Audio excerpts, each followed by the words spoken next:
In one of the darkest chapters of German history, a time when mobs roamed the streets, smashing the windows of innocent shop owners and humiliating women and children in public, a young pastor named Dietrich Bonhoeffer found the courage to speak out.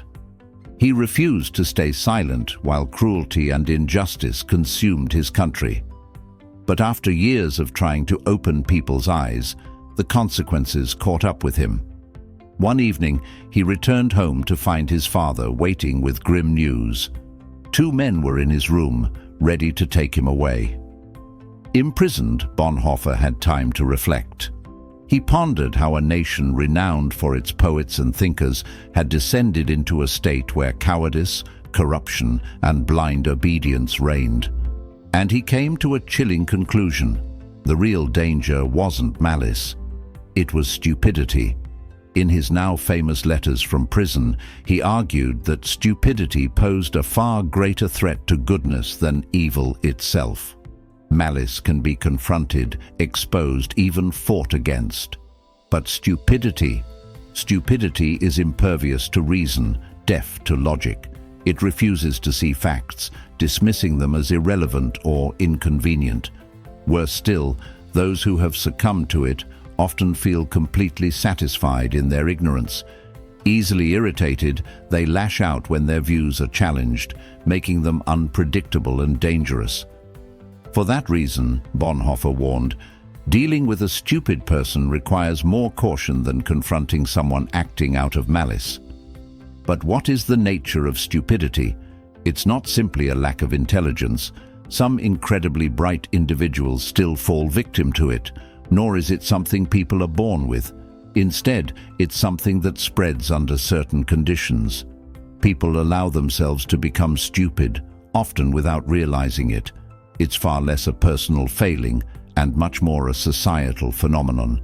Whenever power surges, whether political or religious, a strange transformation takes place. People abandon independent thought. They surrender their judgment.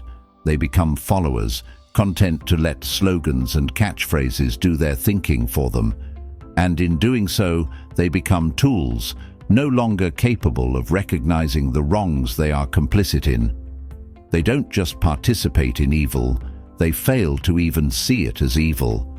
The only way to break this spell isn't through reasoning or debate. Stupidity can't be taught away. It can only be overcome through liberation, and more often than not, that liberation must happen externally before it can take root internally. Until then, trying to convince a person in the grip of stupidity is a futile effort.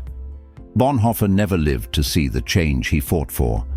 On April 9, 1945, just 2 weeks before American soldiers would liberate the concentration camp where he was held, he was executed for his involvement in a plot against Adolf Hitler. But his words endure. He once said that action does not spring from thought alone, but from a willingness to take responsibility, and that the true test of a moral society is not in what it claims to value, but in the kind of world it leaves behind for its children. If you want to get basic overview of anything, provide your thoughts and intentions in comment section. We will provide and serve you, and subscribe our channel to get more information in less time.